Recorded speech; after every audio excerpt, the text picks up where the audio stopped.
ಚಂದ. ನನ್ನ ಹೆಸರು ಪ್ರತೀಕ್ಷಾ. ನನ್ನ ತಂದೆಯ ಹೆಸರು ಮಲ್ಲಪ್ಪ.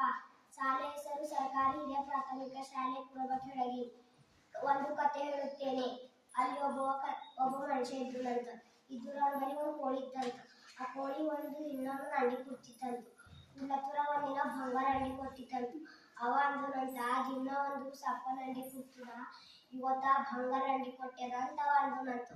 ಅಂದೂರ ಅವ ಅಂದನಂತ, ನನ್ನ ಹೆಂಡತಿ ಹೇಳನೆ ಅಂತ ಅವ್ನ ಹೆಂಡತಿ ಕರ್ದನಂತ.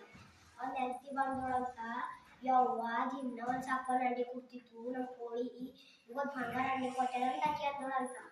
ಆಕಿ ಅಂದೋಳ ಆಕಿ ಗಂಡು ಹೇಳೋಣಂತ. ಅವ ಹೋಗಿ ಆಕಿ ಹೋಗಿ ಹಿಂಗೆ ಅಂದೋಳ, ಇದು ಅಂಡಿ ಒಯ್ದು ಮಾರ್ಕೆಟಿಗೆ ಒಯ್ದು ನಮ್ಮ ಮನೆಗೆ ಏನು ಸಾಮಾನು ಬೇಕೋ ತಗೊಂಡ ಅಂತ ಕೇಳೋಳಂತ. ಅವ ಹೋದನಂತ ಮಾರ್ಕೆಟಿಗೆ. ಮನೆಗೆ ಏನು ಸಾಮಾನು ಬೇಕೋ ತಂದನಂತ. ದಿನ ಒಂದು ಬಂಗಾರ ಅಂಡಿನೇ ಕುಡ್ಕೋತ ಇದ್ದಂತದು. ಒಬ್ಬ ಕುಳತಂತ ದಿನ ಒಂದು ಕುಡ್ಲತ್ತಂದ. ಅವ ಅಂದನಂತ ಅವನ ಹೆಂಡತಿಗೆ, ನಮ್ದು ಕೋಳಿ ದಿನ ಒಂದು ಬಂಗಾರ ಅಂಡಿ ಕುಡ್ಲತ್ತದ, ನಾವು ಅದು ಒಂದೇ ದಿನ ಅದು ಹೊಟ್ಟೆ ಕೊಯ್ದಕ್ದೆ ಒಂದು ಒಳಗಿನ ಬಂಗಾರ ಅಂಡಿ ಎಷ್ಟು ಬರ್ತವೋ ಯಾರು ನಮಗೇ ಗೊತ್ತಿಲ್ಲ, ಊರಾಗಿನ್ಸ್ಕಿಂತ ನಾವೇ ಸೌಕಾರ ಐತೇವಂತ ಅವನ ಹೆಂಡತಿ ನೋಡೋಣಂತ. ಅವ್ನ ಹೆಂಡತಿ ಅಂದೋಳಂತ, ಮಾಡಬಾರ್ದು ಹೆಂಗೆ ಅಂತೋಳಂತ. ಅವ ಅಂದನಂತ, ಗಪ್ಪುರೆ ನಿಂಗೆ ಏನು ತಿಳಿತದ ಅಂತ ಅಂದನಂತ.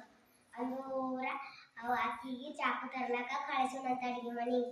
ಆಕಿ ಹೋಗೋಳಂತ, ಚಾಕು ತಂದೋಳಂತ. ಇಬ್ಬರು ಕೊಯ್ತಾರಂತ ಗಂಗ ಒಂದು ಕೋಳಿ ತೊಗೊಂಡು ಬಂದು. ಆಯ್ತು ಇಬ್ಬರು ಅದು ಕೋಳಿ ಕೊಯ್ದಪ್ಪರಂತ. ಅದ್ರಾಗ ಸಪ್ಪನ ಅಂಡಿ ಬಿದ್ದಿಲ್ಲಂತ, ಬಂಗಾರ ಅಂಡಿ ಬಿದ್ದಿಲ್ಲ. ಇಬ್ಬರು ತಲೆ ಕೈ ಹೆಚ್ಕೊಂಡು, ಯಾವ ನಾನು ದಿನ ಅಂಡಿ ಬರೋದು ಬಿ ಬಂದಿಲ್ಲ, ಸಿಗೋದು ಬಿ ಸಿಕ್ಕಿಲ್ಲ, ನಾ ಎಂಥ ಪರಿಸ್ಥಿತಿಗೆ ಬಂದಂತ ಇಬ್ಬರು ತಲೆ ಕೈ ಹೆಚ್ಕೊಂಡು ಅಳ್ಕೋತ್ಕೊಂತಾರ. ಇದರ ಅರ್ಥ ಹತ್ತಿಗಾಸೆ ಗತಿ ಕೇಳ ಧನ್ಯವಾದ.